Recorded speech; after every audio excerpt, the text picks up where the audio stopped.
Alors, bonjour à tous. Alors, j'ai l'honneur de recevoir le PDG de WorldScope, Philippe Mercier. Philippe Henry Mercier, j'ai appris son deuxième prénom. Et je suis bien contente qu'il nous revienne parce que dans la première présentation, il a répondu à nos grandes préoccupations, nous les traducteurs, c'est ChatGPT. Qu'est-ce que ça peut, en quoi ça peut nous aider? Puis est-ce que c'est un ennemi pour nous ou si ça peut devenir un ami pour nous, un allié? Selon moi, ça peut devenir un allié. Aujourd'hui, Philippe va nous présenter l'environnement WorldScope parce que c'est parfait de connaître le module de ChatGPT, mais il faut aussi se familiariser avec l'environnement de WorldScope. Et puis, je vais laisser la parole à Philippe. Alors, merci beaucoup pour être avec nous et nous faire connaître ton environnement de traduction. Alors, à toi, Philippe. OK. Merci Sylvie. Ben, je vais partager mon écran. Hem, voilà. Voilà, vous voyez donc très bien. Ben, je propose qu'on fasse un cycle complet de création d'un projet, traduction. On va voir les différents outils. On va évidemment pas traduire un document complet, mais on va faire une petite simulation pour voir, comment les différents outils peuvent intervenir, que ce soit terminologie, mémoire de traduction, traduction automatique, même la recherche, Claude, et tout ce qu'on peut mettre, à disposition, des traducteurs. Alors on va commencer donc l'interface principale, est celle-ci, où on peut donc, choisir, donner un nom au projet. Donc voilà, appeler projet traduction et on va choisir la langue source et la langue cible de notre projet. Ici, on a un menu paramètres qui va permettre, de faire vraiment, beaucoup de choses. Il va nous permettre soit de créer une mémoire de traduction. On voit qu'on a ici un onglet mémoire de traduction. On a un onglet traduction automatique. On a un onglet qui liste tous les glossaires terminaux qui sont actifs dans WorldScope. Il y a alors un onglet sécurité de projet dont on parlera plus tard si on a le temps. Donc ici, Philippe, j'aurais juste une question pour justement les lexiques. Est-ce qu'on peut télécharger nos propres lexiques? non, on en avait parlé, tu te rappelles, on a une petite difficulté, on a désactivé cette option pour le moment, mais OK, elle va réactiver rapidement. Pour le d'accord. moment, elle est désactivée. Alors ici, pour créer une mémoire de traduction, c'est relativement facile. Il suffit de cliquer ici, lui donner un nom, on va dire ma mémoire 1, je fais Enter, non pas Enter justement, je fais confirmer, la mémoire est créée. Je peux en ajouter une deuxième,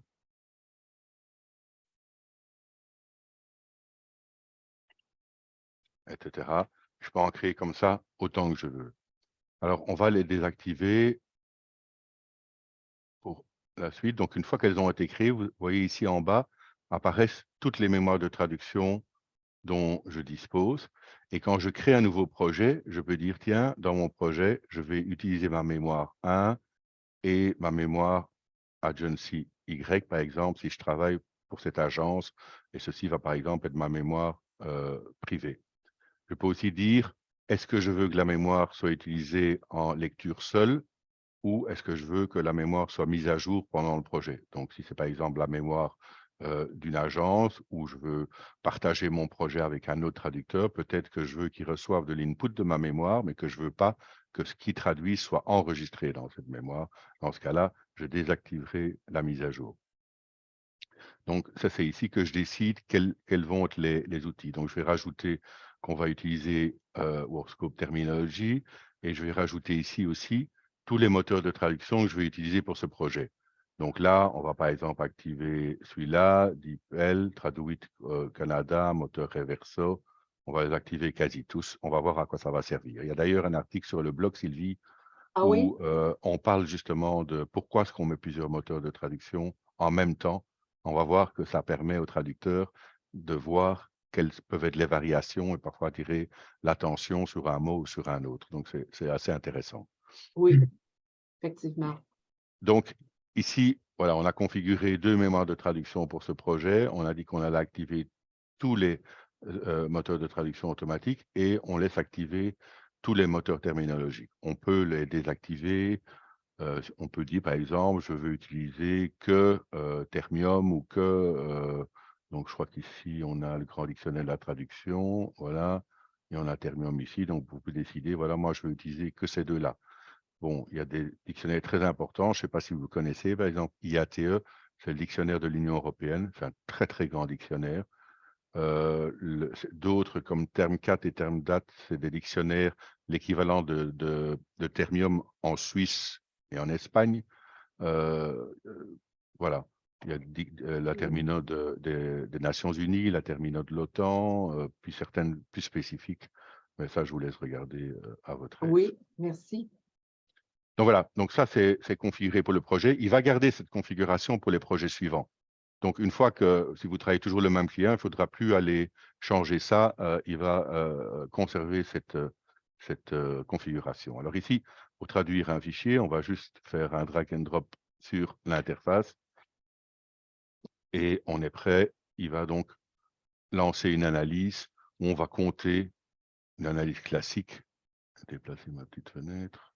Une analyse classique où il va analyser le contenu de votre document contre les mémoires de traduction et les moteurs de traduction automatique et faire une estimation du gain de temps que va vous apporter la traduction automatique ou ce qu'il y a Ça, là, déjà. Philippe, je t'arrête ici parce que nous, là, on a été comme ça fait wow! Mon Dieu, vous êtes marketing. Comment vous faites pour parce que c'est impressionnant. En fait, De, le calcul, si tu cliques ici, ouais, le calcul est plus précis. Donc, tu vois, il va détailler ce qui vient de la mémoire de traduction. Donc, en l'occurrence, ici, on a, je crois que pour l'exemple, j'ai préparé, tu vois, on va avoir 58 mots qui vont venir d'une mémoire de traduction avec un fuzzy match à 95%. mhm. Et on va avoir aussi la traduction automatique que nous, on va compter dans le calcul de gain de l'ordre de 20%. D'accord. Dans le calcul total de mots. Et donc, on va estimer, grâce à ça, que le nombre total de mots ici à traduire dans ce projet va être 1000, mais qu'en l'occurrence, vous allez devoir en traduire que 800 grâce à la mémoire de traduction, grâce à l'assistance de la traduction automatique. OK. Bon, ça, c'est des Mais données qui peuvent être ajustées. Hein. l'autre question, nous, on a regardé ça parce que vous donnez une estimation en dollars aussi canadiens. Nous, en tout cas, dans notre interface, là, je pense que je ne vois pas. Combien est-ce qu'on va gagner avec la traduction? Oui, je ne sais plus quelle est Comment vous faites ça? mais je pense qu'on a pris un tarif moyen, mais je ne saurais plus vous dire lequel. Parce que nous, ici, là, peut-être que je vais trop, c'est peut-être pas le moment, mais ici, les mots à 95% ou à 75% ne sont pas payés au même tarif que les mots. Évidemment, OK. Est-ce que donc, ça serait pris en compte là, dans Oui, ce. c'est pour ça qu'en fait, nous, on applique un principe équivalent qui est ce qu'on appelle des mots balancés. Donc, c'est-à-dire, Ah, si j'applique à 835 le tarif plein, oui. c'est la même chose que si j'applique un tarif X au mot à 30%, un tarif Y au mot à 60%, c'est exactement la même chose, tu vois. OK, d'accord, c'est que, OK, vous considérez, mais que 835 mots couvrent tout ça, là, nous, on appelle ça les Ex- phasés, c'est les mots brouillons, là, qu'on dit C'est ça. ici, là. OK. Eh bien, en fait, le système, il applique le tarif plein sur les mots, ce qu'on appelle balancés, quoi. Donc, cette OK, vous faites valeur-ci. un calcul, vous donnez une pondération, autrement dit, Eh, puis là, vous. Exactement, c'est la OK, même chose, quoi. C'est OK. une manière différente. Au lieu d'appliquer 3 prix, on calcule un nombre de mots pondérés et on applique le tarif plein Wow! sur les mots Mon Dieu, pondérés. hey, il me semble que ça serait plus simple. En tout cas, oui, ben, bravo. Mais, mais, mais, mais Sylvie, ce serait intéressant de vérifier le tarif au mot moyen, en effet, pour avoir une estimation Ah, je peux convenable. tout te dire ça, Philippe, je te Ouais, dirai ouais, ça à un autre moment donné. ouais, Je connais d'accord. ça. Bon, voilà, donc là, on a le calcul. De toute façon, c'est un calcul qu'on peut regarder à n'importe quel moment. Hein. On peut aussi ne pas le demander si ce n'est pas nécessaire, mais en général, voilà. Oh, je pense que c'est très bien de le faire, moi, en tout cas, à mon avis. Là. Donc, voilà. Donc, quand on ouvre le projet, alors ce qui est très important avec Workscope, donc c'est qu'il ne faut rien installer comme application. C'est une application web. Donc, on Oui, reçoit un URL et cet URL, vous pouvez l'envoyer à un collègue ou un à une autre client personne, aussi. à un client, etc.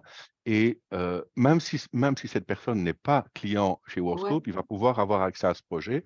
Et malgré tout, et c'est très important de le dire, le projet est sécurisé parce que le mot de passe est ici dans l'URL. C'est un URL unique qui n'est pas connu de Google, bien évidemment. C'est comme là, on fait une session Zoom. Vous avez reçu tous un lien secret pour accéder à cette session. ouais. C'est exactement le même principe. Dans lesquels il y a le mot de passe pour Dans la réunion Zoom d'aujourd'hui et le numéro ici, de avec réunion. Workscope, c'est C'est le exactement le même même principe. principe. OK, C'est exactement le même principe. Donc, il y a un d'accord. URL secret pour la traduction et on verra après qu'il y a un URL secret pour la révision. Alors, ce qui est très important à dire avant tout, c'est que ici, on a vu qu'il y avait mes mémoires de traduction, mais si j'envoie cet URL secret à quelqu'un d'autre, cette personne ne pourra pas changer la configuration de mon projet. Donc, D'accord. pensez à en parler après, mais je pense que c'est vraiment très important pour. Donc, je vais ouvrir ici un autre navigateur ou un furteur. Vous appelez ça un furteur chez vous? Navigateur, c'est plus imposé Navigateur. ici. Oui, Navigateur. Furteur est comme un peu perdu. D'accord. Alors, voilà. Donc, ici, j'ouvre Firefox et donc, je vais faire un copier-coller du projet qu'on vient de créer. D'accord? Ouais. C'est exactement comme si j'envoyais mon projet à quelqu'un d'autre. Vous voyez, ici, je me suis arrangé pour que ça apparaisse en rouge pour qu'on voit bien la différence. Donc, ce qui est en rouge, c'est vraiment comme si je t'avais envoyé le lien, Sylvie. Il est sur ton OK. ordinateur. Et OK. maintenant, si toi, Sylvie, tu vas voir dans les paramètres du projet, tu vois que tout est Ouais. grisé. Hmm. Ah ah. Tu Donc, vois? ouais. C'est grisé. Donc, tu ne sais pas changer les paramètres du projet. Ouais. Évidemment, tu ne vois pas mes mémoires de traduction. Si je reviens D'accord. à mon écran, à moi, tu vois que moi, j'ai quantité de mémoire de traduction Ouais. sur mon ordinateur. Si je repasse sur Firefox, donc sur ton ordinateur, Sylvie, tu vois pas Ouais. mes mémoires de traduction. En fait, tu vois les tiennes si tu es abonné à Wordscope. OK. Et toute ma configuration du projet, tu ne peux pas la changer parce que c'est OK. toi qui es considéré comme le propriétaire du projet et je ne peux pas changer ta configuration. Tu vois, tout est grisé. OK. Alors, ce qui est important aussi, c'est que si toi, Sylvie, donc je te demande de travailler sur mon projet, Mhm. mais toi, tu veux peut-être sauver ton travail dans tes mémoires de traduction aussi.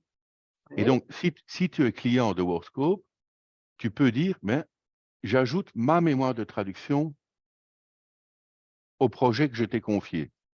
OK. D'accord? Donc, tout ton travail sera enregistré dans ta mémoire. Enfin, ici, c'est Sandra, l'utilisateur connecté, dans la mémoire. D'accord? Et Mhm. si moi, maintenant, on retourne sur l'ordinateur de Philippe, qui a créé le projet, donc, il y a les deux mémoires de Philippe, mais je vois que Sandra, ou toi, Sylvie, vous avez ajouté une mémoire privée, mais moi, j'y ai pas accès, quoi. D'accord. Est-ce que je suis clair dans ce principe? Parce que Tout c'est un à peu fait. Ben moi, ça va. Je ne sais pas, Gabriel puis Vladislav, ça va aussi? Oh, oui, oui, ça va très bien, c'est très clair, Vous voyez merci. c'est un peu abstrait, mais c'est très important parce que, ça veut dire que moi, Sylvie, je peux te confier mon projet et je dis, mais je veux évidemment que tu utilises l'input de mes mémoires de traduction, mais je ne veux pas que tu télécharges mes mémoires de traduction et je ne veux pas que tu fasses certaines choses que je n'ai pas autorisées. Je ne veux pas que tu changes la configuration de mon projet, etc. Et, et toi aussi, de ton côté, ben, tu veux sauvegarder ton travail parce que tu travailles pour l'agence Philippe, mais tu travailles peut-être pour d'autres personnes. Mhm. Et donc, toi, tu veux enregistrer dans ta mémoire.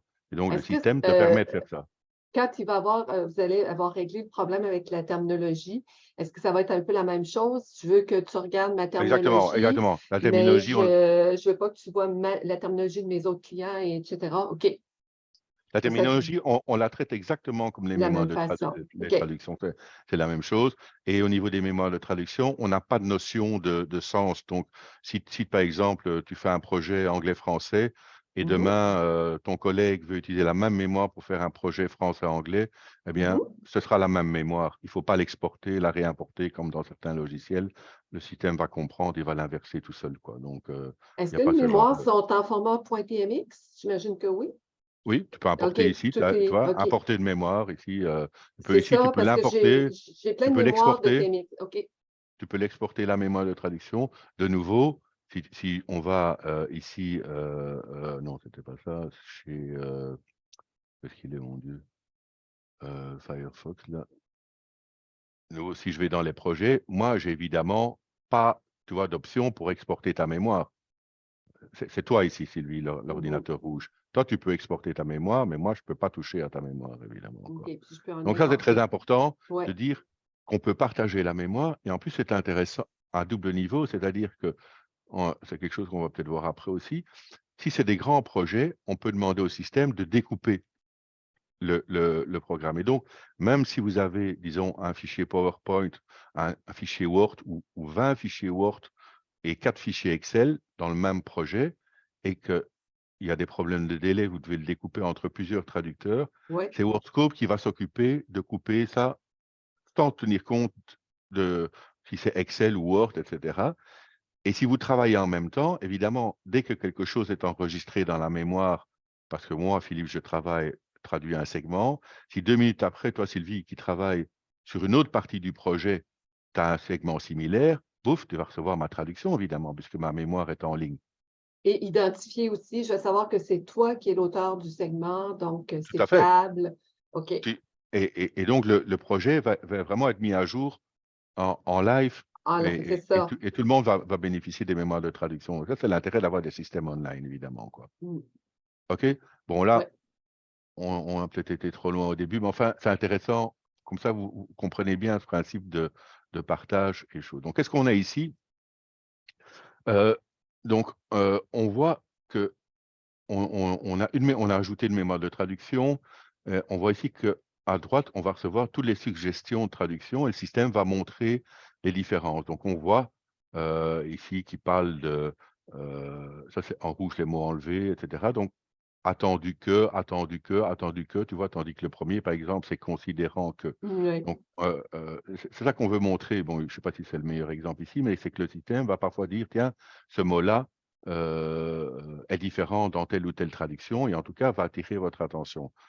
Si ce système de différence vous dérange, il y a un petit bouton ici qui est un peu caché, mais Ah, on peut désactiver pour faciliter la lecture. Tu vois, ah, le, le, OK, OK. Où est-ce le, que tu le es allé? truc. Où est-ce qu'il y a le petit bouton caché? Ici, le bouton vert et rouge, il est un peu caché, c'est vrai qu'on devrait. Donc, si tu cliques OK. ici, donc tu vois, là, Ouais. il est Ah oui, grisé oui, oui. OK. et ça permet de mettre en évidence ou pas en évidence les différences. Ah, intéressant. Alors, ce qu'il y a aussi, vous l'avez peut-être noté, c'est que si je clique ici, un double clic, il va choisir cette option-ci. Si je clique sur le troisième, il va copier l'option Mhm. dans l'interface et puis il va à chaque fois adapter les différences puisque maintenant, c'est la troisième qui devient l'option sélectionnée, d'accord? Ouais. Donc ici, on va revenir, disons, sur l'option 1. Là, évidemment, je peux faire les corrections que je veux Mhm. et puis enregistrer. Alors, j'arrive au deuxième segment et là, on va voir un autre outil. Donc, de nouveau, tu vois ici, avec l'appui de, appuyé par. Ça, c'est vraiment ce qu'on veut montrer. Tu vois, il parle d'émissions net zéro. Ici, cet outil-ci, traduit, il parle de carboneutralité. Donc, Mhm. vraiment, ça montre que il va mettre en valeur certains mots qui sont peut-être préférés ou pas. Tu vois, en matière de neutralité, de carboneutralité, ça permet d'apprécier ce qui est bon. Alors, un autre outil qui est intéressant, on voit qu'ici, qui parle du Canadian Net Zero Emission. Donc Mhm. là, évidemment, c'est une loi, et donc on voudrait bien savoir quelle est la traduction exacte de cette loi. Ouais. D'accord? Alors, une autre option qu'on a ici, c'est l'option Cloud. Donc, dès que quelque chose est sélectionné dans le texte, source ou cible, on peut Mhm. cliquer sur Cloud et il va aller chercher en live sur le net dans différents outils. Hmm. Attends un peu, Toute une... le clos, sur quoi tu as cliqué? Tu as sélectionné la loi, le titre de la loi et après? Je recommence. Oui. Donc, je sélectionne, dès que je sélectionne un mot, tu vois, il y a un petit bouton Cloud qui apparaît. Si je sélectionne un mot dans la langue source, il y a Ah, aussi un OK, petit bouton OK. Cloud ici.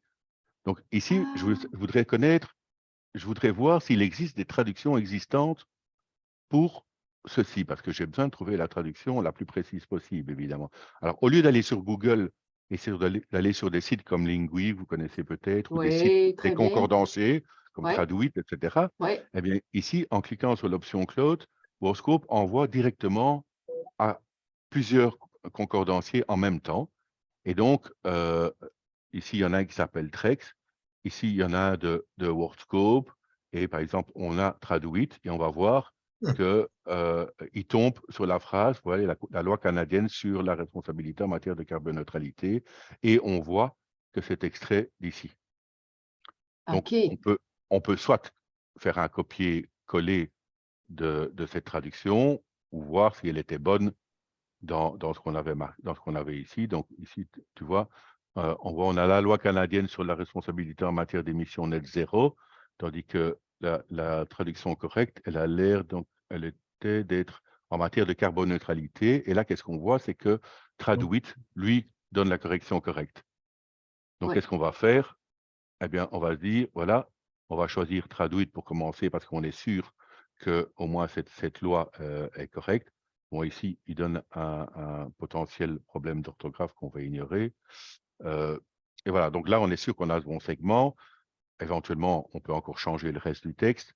Ici, on a le module qualité qui dit, suggère que ce soit d'ici à 2050. Donc, en cliquant simplement sur l'erreur, et là, il va noter une différence de expert lui préférait une virgule. Bon, on va ignorer cette chose. En sélectionnant un mot, on a aussi la possibilité d'aller choisir, tu vois, des synonymes ici. Encore un bouton qui apparaît. Donc, je sélectionne un mot, je clique synonyme et il va me sortir toute une série de synonymes Oh, wow. possibles pour le mot en question. Donc, je peux le choisir, florissant, et corriger évidemment en conséquence. Là, on va voir s'il va trouver prospère. Voilà, tu vois, je clique sur prospère, je remets comme c'était. Et voilà, donc ça, c'est des outils qui sont intégrés, faire appel au net sans devoir sortir de WordScope. C'est vraiment ce qu'on essaie Ouais. de faire, c'est de ne pas Ouais. sortir de WordScope, vous donner un maximum de choses. Donc là, on va continuer. Et on a encore la même chose, tu vois, on a greenhouse, gas, machin, acte. On va voir. Je reclique Cloud. Voilà, donc il trouve des phrases, soit des phrases exactes, soit des phrases choisies de nouveau. Tu vois, ici, c'est un site qui s'appelle Trex. Sur WordScope, je crois qu'on marque aussi la source, tu vois. Ici, c'est apparu dans Termium, la pollution des eaux, Canada Shipping Act, ça c'est plutôt un fuzzy match. Si on revient sur Traduit, voilà, on voit qu'il a, comme c'est évidemment, on a plus de chance, comme c'est l'été canadien, la loi sur la tarification de la pollution causée par les gaz à effet de serre. De nouveau, on peut voir sur Traduit ici, causée par les gaz à effet de serre, que lui, il a la bonne traduction, et donc on va garder celle-là. Donc, je vais la sélectionner. Je peux aussi faire des recherches partielles, évidemment. Je me dis, tiens, au Parlement du Canada, comment est-ce que c'est traduit? On fait une recherche dans l'autre sens, là, Ouais. anglais-français. Voilà, et il me trouve plein de phrases dans lesquelles il y a Parlement du Canada. Tu vois, ça permet d'avoir OK. du contexte, Ouais. des choses comme ça. Effectivement. Et de nouveau, il le trouve sur un site, sur un deuxième site, sur un troisième, il y a encore un quatrième ici, etc. Quoi, tu vois. Donc, on recherche sur 4-5 sites en même temps en fonction de ce que WordScope estime pouvoir répondre le mieux à la question. Et c'est instantané. Donc, ce que ça évite, ce qu'on vous le montrer, c'est que ça évite d'aller, tu vois, dans 36 onglets, d'aller regarder dans Wikipédia, d'aller regarder dans Traduit, d'aller regarder dans autre chose. À partir de WordScope, tu peux avoir accès à toutes ces informations. Effectivement. Très intéressant. Alors, on n'a pas encore parlé de terminaux. Voilà donc, un petit dernier pour la route. Pourquoi pas? Voilà, United Nations. Donc ça, c'est moins canadien, tu vois. Voilà, et donc ici, il le trouve, Déclaration des Nations Unies sur les droits des peuples autochtones. Et bon, on peut vérifier ailleurs. De nouveau, est-ce que traduit à la même chose? Voilà, loi relative à la Déclaration des Nations sur les droits des peuples. Voilà. Donc là, on voit comme c'est des textes gouvernementaux qu'évidemment, comme traduit a indexé beaucoup de ces termes, on va les retrouver assez facilement. Donc, alors ici, on voit de nouveau, est-ce que je vais dire considérant ou attendu? Ça, on ne va pas discuter de ça aujourd'hui, mais on peut faire, donc si on veut dire que, par exemple, on va changer ça globalement, on peut sélectionner ça et dire voilà, on va sélectionner dans la cible, parce que c'est la cible qu'on veut changer, Mhm. Mhm. on veut remplacer par considérant que, et on a recherché, voilà, Alors, des classes partout. OK. remplacer tout, et voilà, il va avoir changé partout considérant que, d'accord? Oui, est-ce qu'il y a un aperçu texte? Parce qu'il y a des environnements de traduction, des 4 tools dans lesquels il y a, mettons que tu as un texte en Excel ou un PowerPoint et tout ça. Parce que c'est bon de savoir aussi si c'est le début d'un paragraphe, la fin d'un paragraphe. Ou est-ce Ça, que c'est c'est très, quelque chose que vous envisagez d'ajouter? non, ça c'est très difficile à savoir parce qu'il faudrait vraiment presque ajouter un preview du document. Je Oui, pense c'est que ça. certains logiciels le font. On pourrait Ouais. peut-être regarder ça à Mais l'occasion. vous n'êtes pas quelque chose qui est OK. Non, pas pour l'instant, non. Bon, on revient. Donc, on était là, je pense. Ah non, la Nations Unies. Voilà. Donc, on voit ici qu'il souligne des mots en jaune. Ça, pourquoi est-ce qu'il les souligne? C'est quand il trouve dans un des glossaires un Mhm. terme exact. Donc, exactement celui-là. En fait, qu'est-ce qu'il va faire? À chaque phrase, il va prendre la phrase, il va la soumettre au système de terminologie de Wordscope qui va interroger tous les moteurs connectés et essayer de trouver des combinaisons de mots. S'il y a trop de moteurs de terminologie connectés, parfois ça donne des fuzzy match ou un match pas exact parce que, je sais pas moi, si on additionne la terminologie de Termium, d'IATE et tout ça, je crois qu'on a des millions d'entrées terminologiques et on peut en afficher que 50. Donc, il faut qu'on fasse un choix qui n'est pas toujours le bon. Donc ici, quand c'est souligné, on peut mettre son curseur dessus et on va voir que donc un Use People, donc il est là et on voit que c'est un terme qui est dans Termium. D'accord? Si on clique Mhm. ici, il va aller le chercher dans Termium si vous voulez voir la définition la OK. plus complète, quoi. Mais donc, ça évite de nouveau de passer de l'un à l'autre. Alors, ce qu'il y a moyen de faire aussi, donc ça, c'est si les termes sont exacts. Si les termes ne sont pas exacts, mais alors, c'est parfois plus compliqué. Mais si on dit, par exemple, on va prendre une autre phrase. Voilà, on va dire, par exemple, financial system. Voilà, avec un mot comme système, c'est compliqué.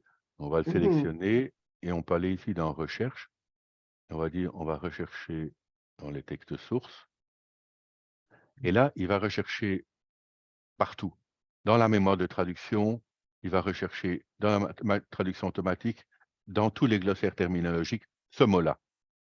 Donc ici, vous voyez, il a trouvé dans la mémoire de traduction agence Y, il a appelé les modes de traduction automatique, et puis il a trouvé ça, on voit, dans le glossaire thème date, dans le glossaire thème date de nouveau, ici dans IATE, le glossaire de l'Union européenne, dans Termium, etc. Donc il interroge tous les glossaires avec ces termes-là. Et on peut faire une recherche dans les deux sens, évidemment. Donc si je prends système économique et que je retourne ici, je dis, on va effacer ça, évidemment. Et là, je recherche en phrase cible, système économique.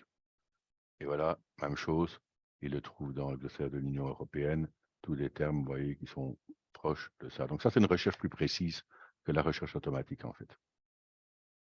C'est clair? Je te sens Oui. perplexe, Ben, moi, Sylvie. ça va. Oui. Ouais, ouais. Ouais.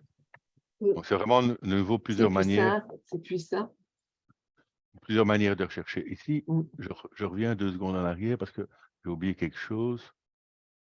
Donc voilà, là, on recherche, donc ça c'était enregistré notre traduction, mais si on avance, ce que je veux montrer, c'est que, et ça on a enregistré aussi, voilà, on voit ici dans la liste des suggestions de traduction qu'on a, quand on n'a rien dans la mémoire de traduction, il sort les résultats des différents moteurs de traduction automatique, mais Mhm. quand il y en a dans la mémoire de traduction, on va évidemment mettre en priorité les résultats de la mémoire de traduction.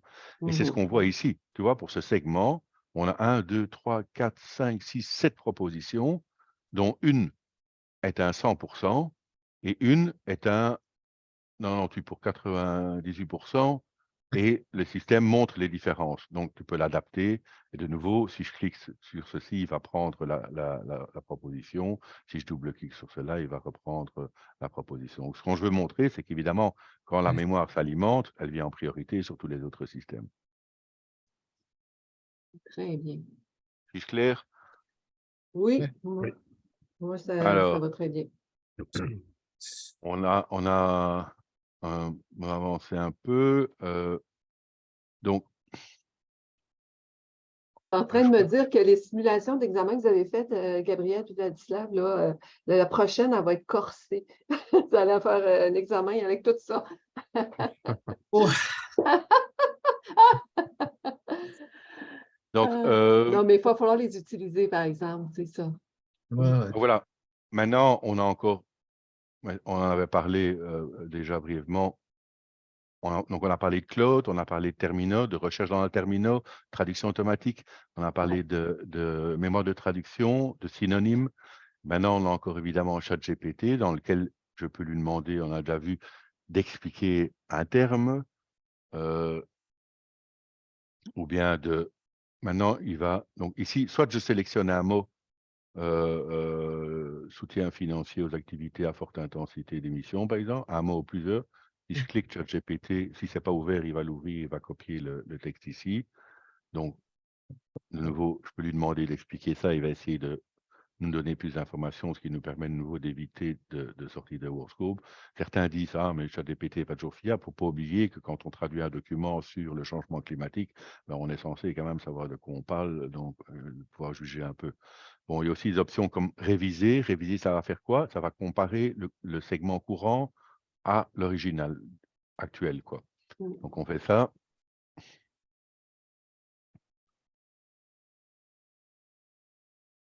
Donc, de nouveau, il va mettre en évidence ce qu'il a changé. Et si on considère que c'est une bonne version, il suffit de cliquer ce bouton-là et il va copier le texte dans la zone cible ici. Alors, on a aussi des possibilités, si vous cherchez possibilités, donc on peut prendre un texte. Est-ce qu'on a ça, un texte reconnaît? On va prendre un texte sur le changement climatique. Donc, si je mets un texte complet, et clique terminologie, il va essayer de comprendre le contexte dont je parle et va me sortir une dizaine de termes liés avec leur définition propre à ça. Vous voyez, là, il voit qu'on parle de changement climatique, de la Banque du Canada, de risques physiques, de risques liés à la transition, de température moyenne. Vraiment, essaye de comprendre le sujet et d'avancer là-dessus. Donc, ça peut vraiment donner une assistance en plus. Donc, ce n'est pas l'un ou l'autre qu'on essaie de dire, c'est l'un et l'autre. Si on avance un petit peu. Je crois que j'avais un deuxième exemple. Voilà. Donc, ici, c'est un autre type de texte. Donc, on va dire, par exemple, ah oui, ça, c'était aussi intéressant. Donc, une repo transaction. Je m'étais dit, tiens, qu'est-ce que c'est que une repo transaction? Et en En cherchant effet. Pardon? En effet, c'est quoi une repo? J'ai jamais vu Ah ça. ben, voilà, c'est des opérations de pension. Ah, wow! Dans le OK. domaine financier, c'est des opérations de pension.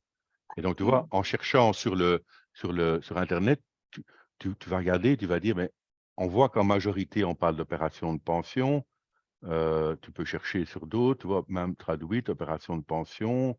Mhm. Et donc, voilà, tu dis, ben voilà.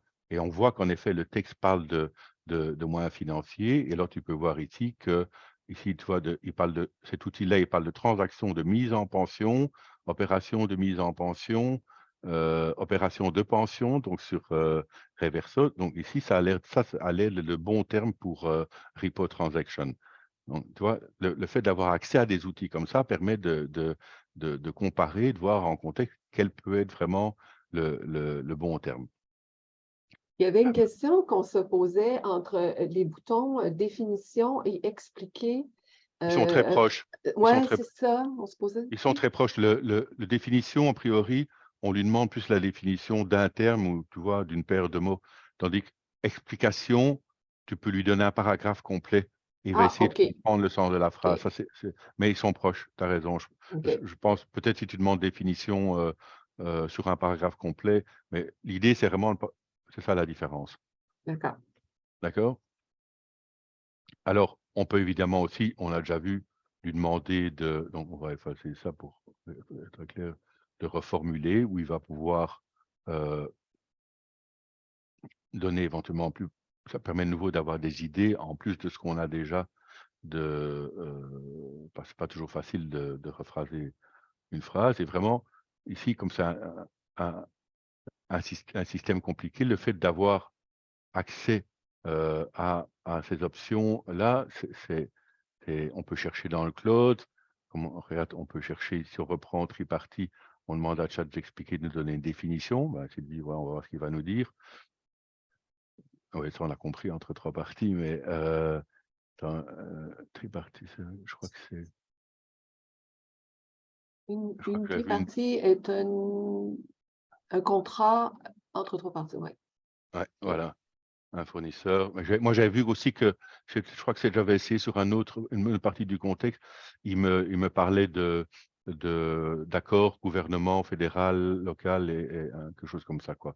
Peut-être que c'est ça le... Provincial, fédéral Attends, on va regarder. et les administrations municipales, généralement. Attends, Le peut-être que c'est ça. municipal, provincial et Ouais, fédéral. peut-être c'est ça que j'avais cherché. Repo, triparty service.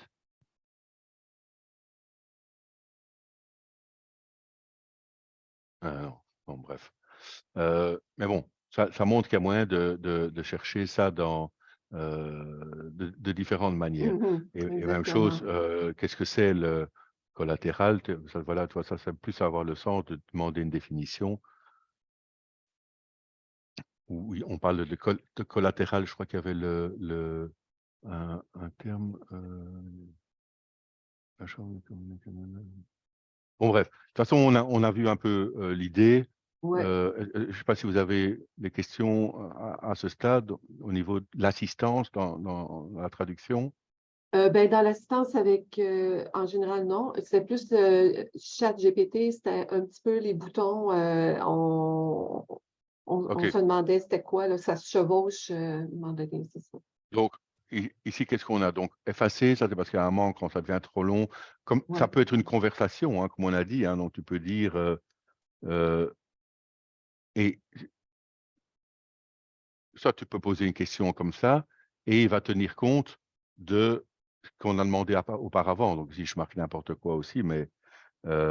Justement, je t'arrête, Philippe. J'ai une collègue où je travaille qui a demandé à combien de demandes préalables il peut référer. Est-ce que ça peut aller jusqu'à 10 ou 20 ou il va tenir compte de combien? il tient compte de tout ce qu'on a ici dans cette fenêtre de chat. Sauf à un moment, il va considérer que c'est trop long, il va le dire. Mais donc OK. ici, il tient compte de ce qui est précédent. Donc, il faut Ouais. faire attention parce que quand on utilise les boutons, donc imaginons que tu as demandé, je ne sais pas moi, tu as voulu chercher quelque chose et puis que tu demandes d'utiliser un autre bouton, il va essayer de tenir compte de ce qui est avant. Pour ça, c'est intéressant à un certain moment d'effacer la conversation pour que la OK. demande soit précise, quoi. Tu vois, si tu dis qui est Bill Clinton et puis tu tapes un mot et tu cliques sur le bouton définition, il va essayer de mettre tout ça ensemble, ce qui n'a aucun sens puisque c'est deux concepts tout à fait différents. Oui. OK. Ouais. Donc, traduire, ben voilà, donc ça, c'est soit on peut mettre tout le texte et on peut lui demander de traduire, il va proposer une traduction. Ce n'est pas la fonction essentielle, les moteurs de traduction automatique sont plus adaptés à ça. Le bouton expliquer, ben, on en a parlé, tu peux mettre tout un texte ou une partie d'un texte de nouveau. Hein, opération de pension, tu cliques sur expliquer, boum, il va le copier directement. Donc un paragraphe complet. Définition, on a dit, on en a parlé, c'est plus pour un mot. Réviser, donc ça c'est juste un bouton, il ne faut rien marquer ici, il va réviser le segment courant. Terminologie, on a vu il y a 2 minutes, tu choisis un paragraphe complet, tu le mets, tu cliques sur terminologie, il va extraire toute la termino, il va essayer de trouver le contexte pour ça.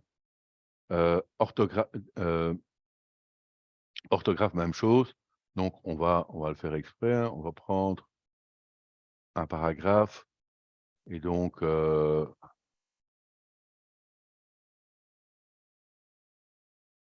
d'accord, on va lui demander de vérifier.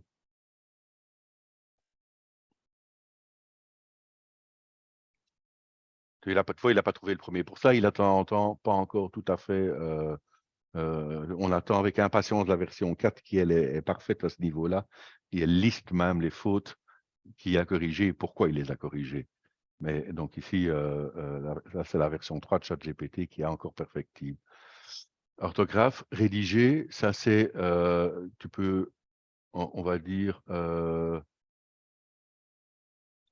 quelque chose, on va prendre un mot, bon, je ferai n'importe quoi, hein, mais pour vous montrer l'idée, bon, je prends quelques mots.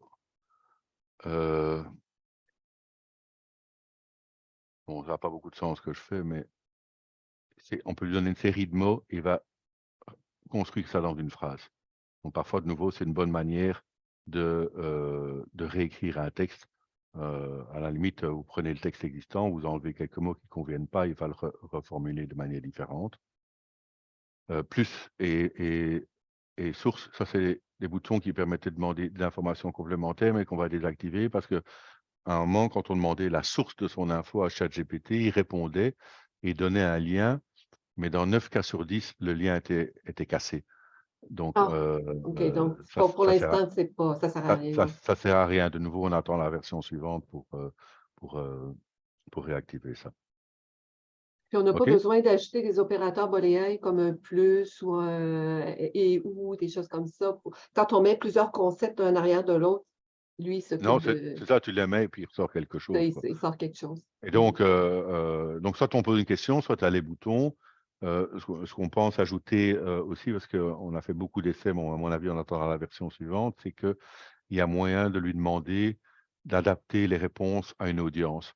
Donc, si par exemple, je prends un texte médical et je dis adapte à une audience générale, eh bien, il va simplifier la lisibilité du texte, utiliser des termes moins complexes, des choses comme ça. Donc, les possibilités qu'on va J'ai avoir Je trouve ça sont vraiment... intéressant parce que j'ai une collègue qui a fait un essai, en traduction. Elle a fait une traduction, puis après ça, elle a fait faire une traduction, puis elle a ajouté le mot idiomaticité pour que le ChatGPT rende le texte plus idiomatique et ça a donné un résultat extraordinaire, semble-t-il. Ah Moi, oui, j'ai oui. j'ai pas vu. Nous, non, nous, on a fait des essais aussi en lui demandant d'adapter le texte à telle ou telle audience, par exemple à une audience de médecins. Eh bien, il prend un texte simple et il Mmh. le transforme en lisant une terminologie médicale. C'est C'est très, très, incroyable. c'est sidérant, quoi. Et tu sais que ça va même à un tel point. Nous, on a fait des essais. Par exemple, si dans le texte, on parle d'un terme médical, hypoglycémie, par exemple, et puis si tu traduis ça, et tu n'utilises pas le terme médical, mais tu marques taux de sucre supérieur, ce qui est exactement l'inverse, eh bien, quand tu demandes de réviser, il attire ton attention là-dessus, il dit c'est pas le bon terme, quoi. Donc il a une notion de compréhension qu'il n'y a pas au niveau des moteurs de traduction automatique qui sont plus aveugles. Donc ça, ce qu'on voit là vraiment, qui est déjà très très puissant, va encore s'améliorer beaucoup très rapidement. Nous, on est prêt à l'activer, mais la version n'est pas encore Et pas officiellement encore release. officiel. Ouais, c'est ça, hein. Ouais. Alors, on va, quelle heure est-il? 49, c'est tranquille, hein? On a encore, peut-être, quelques 10 minutes. minutes, puis après ça, on Ouais, pourra demander aux participants de d'accord. poser leurs Alors, questions. on va juste revenir 2 secondes en arrière. On va faire comme si on avait traduit une partie du document parce qu'on va passer en mode révision. Donc là, j'accepte pour avoir des documents traduits. Et ici, on permet de passer en mode relecture. Donc, il me demande d'ouvrir. Il faut que le segment ait été validé en mode traduction pour qu'il soit valide ici en mode révision. Alors, de nouveau, il y a une option intéressante, c'est qu'ici, dans les paramètres, on a un onglet projet sécurité qui dit quoi? Qui dit ce que le réviseur peut voir. C'est-à-dire que, on reprend le schéma tout à l'heure, Sylvie. Mmh. Euh, Moi, je vais t'envoyer le projet en révision. Oui. Mais imaginons, je ne veux pas que tu aies accès au moteur de traduction automatique, je ne veux pas que tu aies accès à ChatGPT, je ne veux pas que tu aies accès à tous les menus de WorkScope. Eh bien, je peux dire, voilà, pour les utilisateurs connectés ou les utilisateurs anonymes, si quelqu'un n'est pas membre, je vais dire, voilà, je veux que tu caches tous les menus, que tu caches les suggestions de TM et de MT, que tu caches les glossaires, que tu caches ChatGPT. Donc, j'enregistre ça. Et donc, maintenant, on est en mode relecture. Vous noterez qu'on a ici un lien différent pour la relecture que le lien de traduction. Mhm. Et donc, je vais l'envoyer à Sandra. On était ici, donc je reswitch sur mon Firefox OK. et je copie le lien. OK. Ah, qu'est-ce que vous Ah. voyez? On ne voit pas plus d'onglet de suggestions. Il n'y a plus de bouton ChatGPT et les menus sont limités au strict minimum. D'accord? Donc, Oui. ça permet d'envoyer à quelqu'un qui ne connaît pas le logiciel, que vous ne voulez pas embrouiller, etc. On se concentre sur la révision et sur rien d'autre. Et donc, on désactive pour lui toutes les autres options. D'accord? Oui. Donc là, il va réviser. Donc, toutes les modifications qu'il va faire vont être ici enregistrées avec un marqueur. Donc là, on va essayer d'aller vite, hein. Donc, je fais quelques révisions. Je peux décider et dire, voilà, c'est un problème, c'est une amélioration. J'approuve le segment, tandis que dans celui-ci, je vais modifier aussi.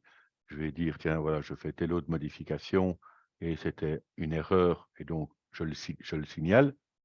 D'accord? Enfin, c'est toi, Mhm. Sylvie, là, tu me le signales. Mhm. J'avance. Ici, ce segment était correct. J'avance, ce segment était correct. J'avance encore.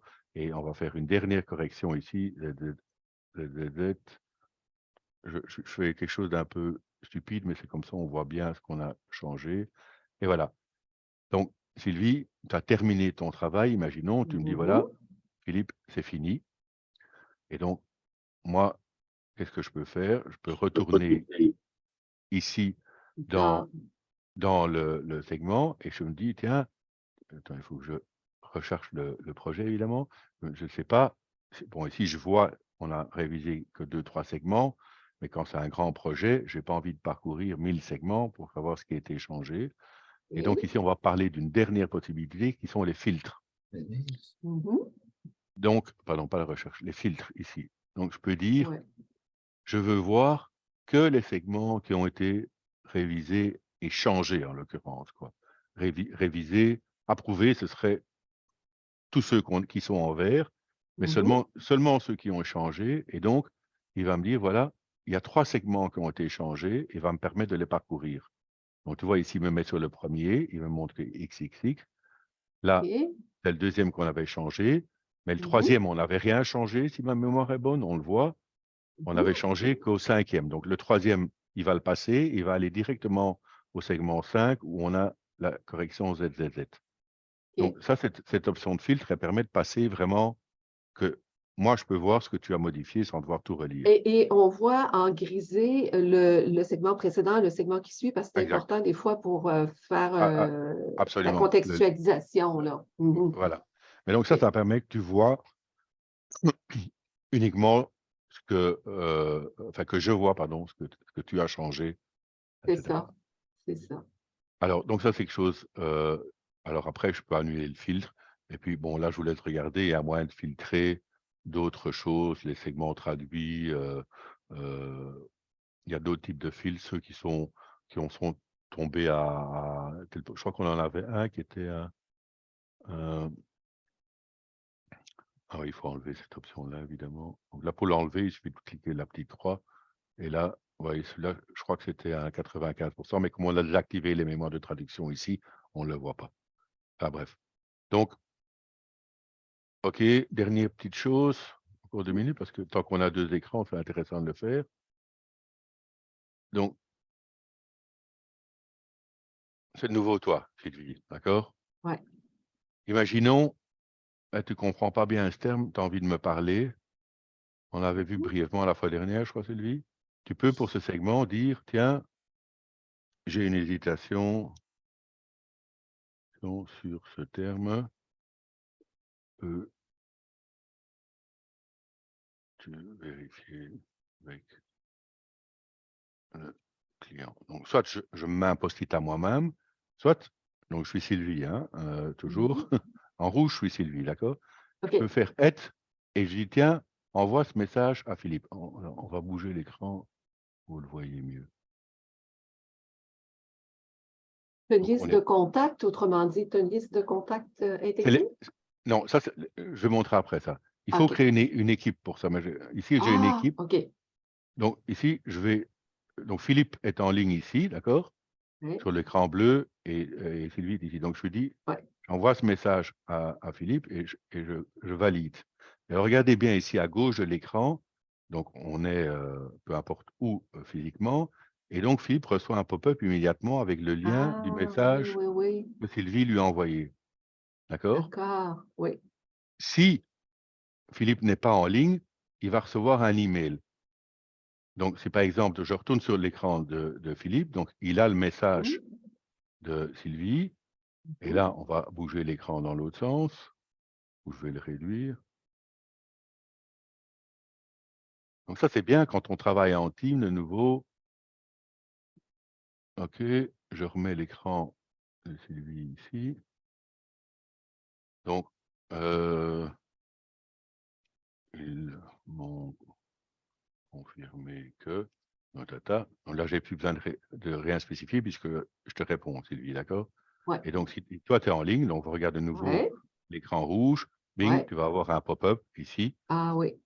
Et je crois que dans le mail, on va le voir, ça c'est le mail en l'occurrence, de l'utilisateur connecté qui est Sandra. Oui. Je- Oui, tu vois, si tu n'es pas connecté, tu reçois un email avec un lien qui t'amène directement sur le bon segment. Donc, imaginons OK. que je ne sois pas connecté. Mhm, Est-ce qu'il était mon... allez, je vais me mettre sur le premier segment ici. Donc, je suis de nouveau Sylvie ou Sandra. Je clique sur le lien. On voit que c'est mhm. le segment qui finit par 741. Il va l'ouvrir et m'amène directement sur le segment en question.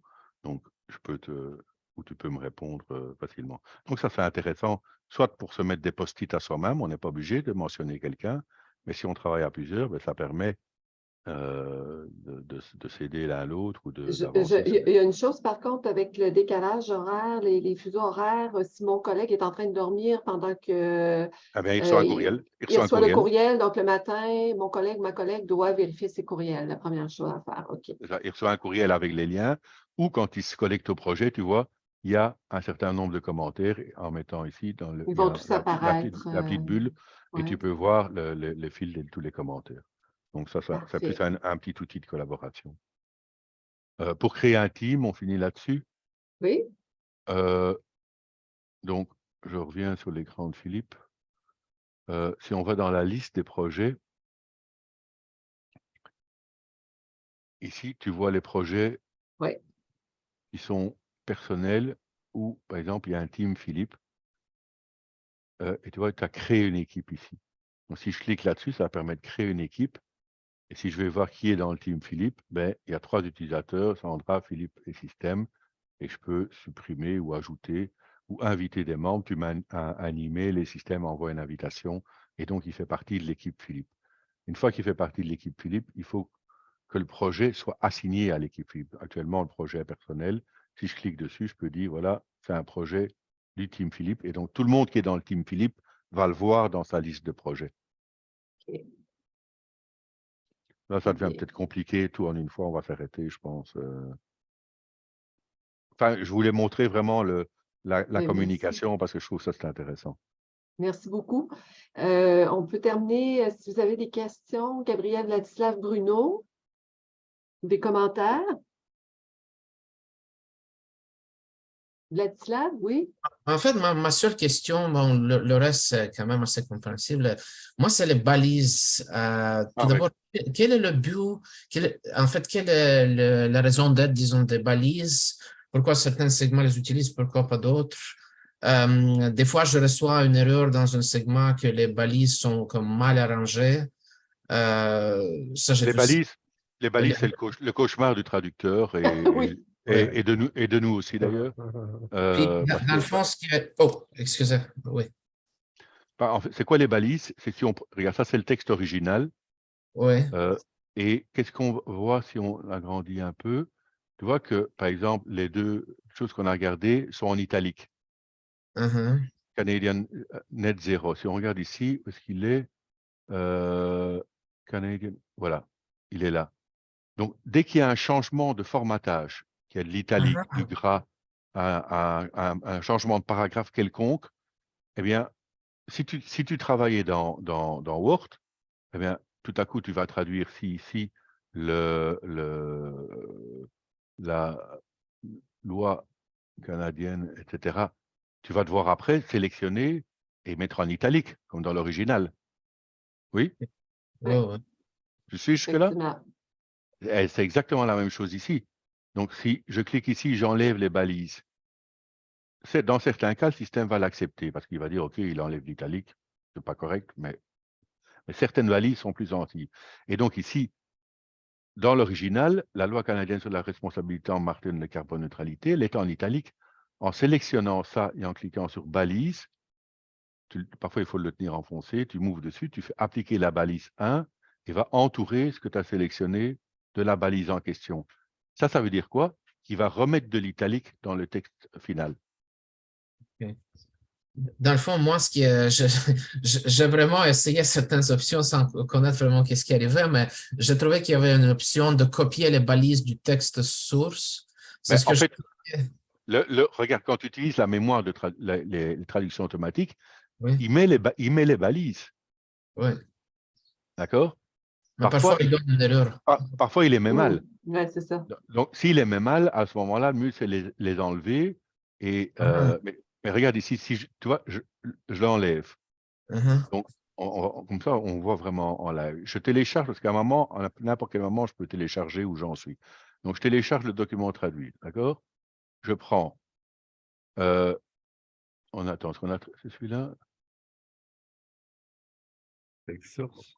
Attends, je crois que ça, c'est le source. Ah, je me suis trompé. Télécharger, traduire. Tac. Voilà. Donc, matière de carboneutralité, tu vois, il met un check taxe parce qu'il dit, à mon avis, il y a un problème de taxe dans ce paragraphe. On voit bien qu'en matière de carboneutralité, il n'est pas en italique. Mhm. On voit bien. Alors que dans le document ici, il est en italique. Mhm. Oui? Alors, on ferme. On va maintenant remettre le truc. Donc, est-ce qu'il était là, dans ce paragraphe-là. Donc, on va reprendre en matière de carboneutralité. Ting, on applique la balise 1 qui reprend le formatage d'origine. Comme si tu étais dans Word, tu mettrais en italique le texte en le sélectionnant. C'est exactement la même logique. Donc, tu valides, tu télécharges le document traduit, boum, tu l'ouvres et tu vois maintenant qu'il est en italique. OK, donc il prend les balises automatiquement du texte source quand on section et on Tu es clique. d'accord que si tu faisais une traduction en faisant un overwriting, après, tu devrais remettre l'italique sur cette partie de texte que tu as traduit. C'est exactement la même logique que tu fais ici. OK. Et donc, le problème avec le texte, juste pour être sûr à 100%, que j'avais pendant mon premier examen, c'était qu'il y avait des balises. Dans le fond, il y avait du formatage inhabituel partout dans le texte. Exact, parce qu'il y avait un problème de conversion des anciens formats Word vers... Ah, OK, OK. En fait, dans la conversion des anciens formats Word, de nouveau, tu peux regarder les espaces ici. Ils ne sont pas comme tu vois là. Ils sont un autre caractère, un autre font. Et donc, quand le système détecte un changement de font, il considère qu'il met une balise. Ah, OK. C'est un problème de conversion, ce n'est pas un problème de WordScope, c'est la OK. conversion qui n'est pas bonne. Donc, d'emblée, le problème, c'était comment, dans le fond, le texte a été converti de l'ancien. Exactement. OK, je Exactement. comprends mieux. Merci. Et donc, c'est clair pour les balises. Comme je dis, c'est Ouais. très ennuyeux, mais il n'y a pas moyen de les éviter. Non, c'est ça, on n'a pas de choix, il faut vivre avec. Mais par Bruno, contre, est-ce que il faut les respecter. Donc, si par exemple, tu enlèves, on l'a mis convenablement, mais pour une raison, parce que tu manipules, tu enlèves cette balise et tu laisses juste la balise ouvrante, ça, quand tu vas télécharger, il va peut-être pas être d'accord de reproduire le document final, parce que là, il est confus. Il vaut mieux qu'il n'y ait pas de balise que des demi-balises, quoi. OK. Ouais. Bruno, as-tu des commentaires ou des questions pour Non, M. ça va, très Ça intéressant. va? Ouais. Et Gabriel? Correct aussi? Non, j'ai pas de questions. Ça semble vraiment un excellent outil. Ouais. Philippe, est-ce que tu m'as dit que tu as des contacts ici au Québec, au Canada. Est-ce que, à ta connaissance, il y a plusieurs cabinets qui utilisent WorldScope ici au Canada?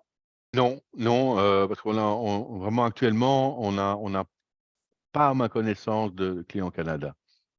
OK, c'est ça que vous voulez faire, là, vous faites du démarchage pour... Ouais. OK, OK, pour vous faire connaître. OK. Puis Mais vous je ne suis avez... pas sûr, Il faudrait que je vérifie pour affirmer. Parce que j'ai eu un petit courriel sur LinkedIn de, attends un petit peu, d'une boîte qui s'appelle, je vais te donner le nom, CTS Incorporated, qui est à Ottawa, Mhm. qui me disait qu'il l'utilisait. C'est possible. Mais ça se peut. On a plus de, je crois qu'il y a 1500 utilisateurs, je ne sais pas dire, je ne les connais pas tous malheureusement. OK. Non, c'est ça. Si ces gens-là sont allés sur votre plateforme, se sont inscrits ou se sont abonnés, c'est ça, vous ne pouvez pas le savoir. C'est ça, Mais parce depuis qu'on oui. a ajouté ChatGPT, vraiment, on voit les inscriptions tous les jours de partout, d'Argentine, du Brésil. C'est parti comme une flèche depuis qu'on a mis cette option-là. C'est le nombre de combinaisons de langues que vous offrez? C'est Comme ça, on combien? n'a pas de limite. En fait, c'est dépendant des moteurs de traduction qu'on attache. Donc, par exemple, Ah, si tu vois, Sylvie, demain, tu entends parler, nous, on a mis un certain nombre de moteurs de traduction. Ah oui, ce qui est important à savoir aussi, c'est qu'il ne faut pas de licence supplémentaire. On en a parlé la fois dernière, Sylvie, de ChatGPT ou de DeepL, elles sont incluses dans l'abonnement Workscope. c'est ça.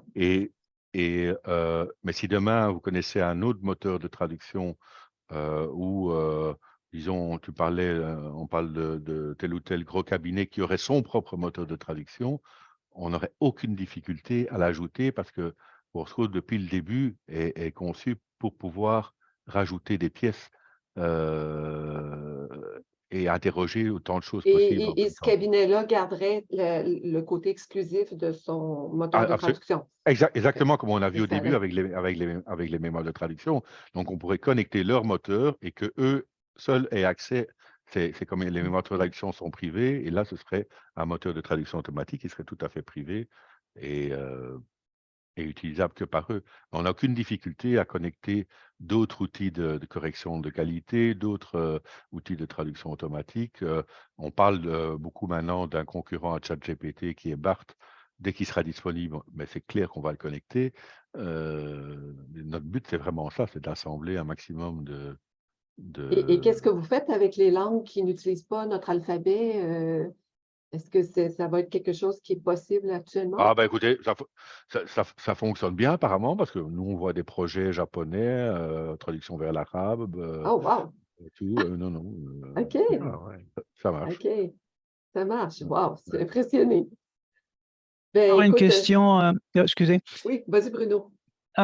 J'ai remarqué que Amazon semblait avoir un très bon moteur. Est-ce que vous avez constaté la même chose, juste en comparant dans Wordscope? Uh-huh. Rapidement, là, je trouvais que Amazon se démarquait quasiment euh, des Nous, on autres. a fait. euh, c'est vraiment dépendant des types de textes. C'est intéressant ce que vous dites parce que parfois, on voit que tous les moteurs, je ne sais pas si on a un exemple ici, vont mettre vraiment la même traduction. On va Oui, prendre peut-être une phrase tout de ouais, suite. j'ai remarqué, oui, ou très, très proches les unes des autres. J'essaie non. Et donc ça, c'est intéressant. Et parfois, les modifications sont mineures ou Mhm. sont toutes les mêmes. Nous, c'est ça qu'on aime bien. C'est pour ça que regardez l'article qu'on a mis sur le blog où on passe. Nous, on trouve ça intéressant d'avoir plusieurs moteurs de traduction. Mais est-ce que l'un est meilleur que l'autre? Bruno, je pense que ça dépend du type de texte. Il y a certains Mais textes pour simplement, lesquels... pour moi, en tout cas, ce serait indicatif que Amazon a mis il n'y a aucun doute que DeepL met extrêmement beaucoup de ressources pour faire un moteur de traduction qui marche très, très bien. Et là, on dirait qu'ils ne sont plus les seuls, quoi. Moi, je Ah trouvais en bah, tout cas que allez-y. absolument, mais vous avez 1000 fois raison. Depuis que ces technologies de moteurs de traduction automatique utilisant l'intelligence artificielle, les moteurs neuronaux ont été développés fin 2017 dans cet ordre-là. Le code source de ces moteurs sont disponibles en open source. Ça veut dire que n'importe qui dispose OK. de contenu peut créer un moteur de traduction automatique très facilement. Maintenant, on se dirige même vers, et ça va être intéressant, vers des moteurs spécialisés, c'est-à-dire spécialisés médical, Juridique, Juridique. etc., juridique, c'est ça. etc. Et là, on voit, on l'a vu au début, Sylvie. Je ne sais pas si tu te rappelles, quand au début, on a traduit quelques lignes du gouvernement du Canada, et on a vu que Traduit était plus précis parce qu'il avait Exactement. été entraîné avec les textes du gouvernement du Canada. Ouais. Et donc, tout dépend avec quoi ces moteurs sont entraînés finalement. Mais vous avez raison, plus grosses sont les sociétés, plus ils disposent de données ou d'informations pour avoir des traductions de très bonne qualité. Mais parfois, c'était Là, étonnant. Hein. Comment dire, la traduction machine de base ou par défaut, c'est en haut, c'est DeepL. C'est par Oui, choix? C'est par choix. tu as un choix. C'est vrai qu'on nous a déjà demandé, on va probablement le faire, de permettre de choisir qui serait en premier lieu. Ce que vous pouvez faire, c'est, enfin, vous l'avez compris, c'est si pour une raison ou une autre, actuellement, vous dites DeepL, ça ne me convient pas. N'importe quand dans le projet. Ben, Traduit, entre autres, ici au Canada, là, comme tu disais, là, qui. Voilà. Mais voyez ici, j'ai déconnecté DeepL au milieu de mon Ah, projet. OK, ouais. Il n'est plus C'est là. Google Ah, Translate. Tu peux, au milieu de ton projet, si tu veux dire, tiens, j'ai oublié de mettre de la attacher, j'ai une mémoire de traduction, celle-ci de mon client, j'ai oublié de l'attacher. Tu fais clic, pouf, elle s'ajoute à la liste, elle est dans ton projet. Évidemment, ce qui est passé avant ne rentre pas dedans. C'est à partir. Ça, non, mais sûr. Ouais. Mais par contre, Bruno, ce que vous dites de pouvoir le mettre dans le bon ordre, et Sylvie, oui, tu viens de le ouais, souligner, ouais, ce serait intéressant. On a vu l'exemple avec Traduit qui donne ouais, les meilleurs résultats sur ce texte canadien. Donc, ce serait intéressant de pouvoir dire, tiens, ouais. ça, Parce ça, que ici, au Canada, le Bureau de la traduction, c'est un gros donneur d'ouvrages. Alors, il y a beaucoup de traducteurs surtout des pigistes, ouais, qui auraient intérêt justement à voir Traduit en premier, là. oui, mais ça, on va Mm. rajouter parce que c'est vrai qu'on l'a vu vraiment là en live, que les termes spécifiques liés à la traduction de certaines lois, ben, lui, les donnait correctement, ce qui, à partir du moment où on a vérifié ça plusieurs fois, qu'il a confiance, ça évite d'appeler l'option Claude qu'on a vu tout à l'heure, de perdre du temps avec ça si on sait qu'il le fait convenablement. Et donc, ça montre vraiment que ça dépend avec quoi les moteurs sont entraînés. Oui, non. Traduit, ça entraîné avec des moteurs canadiens, donc il donne des meilleurs résultats dans ce type de texte. Effectivement. Et le fait d'en avoir plusieurs, c'est ça qui est intéressant aussi, parce qu'on voit ça justement. Tandis que sinon, on pourrait dire, bon, on utilise DeepL, c'est le plus connu. Ben non, pouf, il faudrait chaque fois corriger, alors qu'ici, c'est plus. Mais peut-être que demain, ce sera un texte médical et que là, ben, Ça serait ça ne mieux fonctionnera pas aussi. le Oui, parce que là, à la WHO, force, là, ou. c'est ça, ou la force d'Amazon fera qu'il a indexé des textes médicaux, ce que n'a pas Ah, fait Traduit. Et voilà. ouais. Puis en terminant, c'est quoi qui s'en vient? Tu nous disais, peux-tu nous dire pour la version 4 de ChatGPT? Ça, Mais c'est les imminent? possibilités de.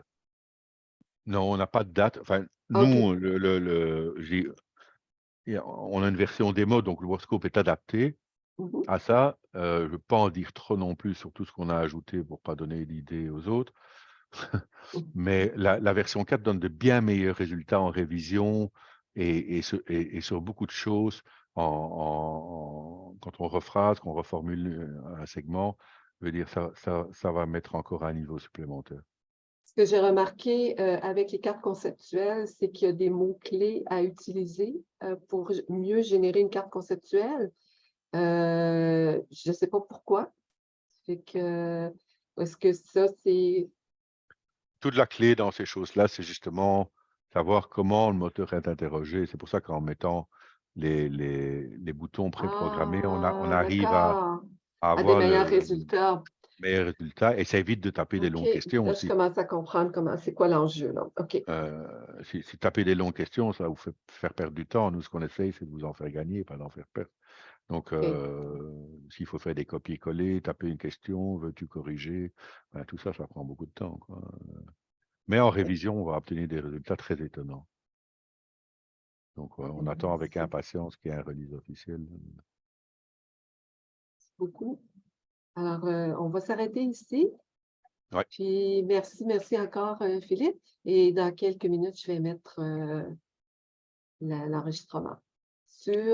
Pour Bruno, je te donne l'information sur la chaîne YouTube de Tradinter Formation ou sur la page Facebook de Tradinter, ce sera là. Alors, merci beaucoup. Merci à tout le OK, monde. un grand merci à tous. Et si vous avez des Merci. questions, n'hésitez pas. À bientôt. Ah oui, alors donc, on retient une chose, si on a un bug, on t'envoie une capture d'écran. Oui. Et c'est noté. C'est la moindre des choses pour la générosité dont tu fais preuve, là, de partager cette information-là. Et pour les suggestions, si vous avez des bonnes idées, on est toujours à l'écoute. Et le blog aussi, on t'envoie nos Ouais. articles pour que tu les regardes, puis si ça convient, tu les affiches. Avec Merci. plaisir. Merci beaucoup. Au revoir. OK. Au revoir tout le À monde. bientôt. Au revoir. Salut. Merci.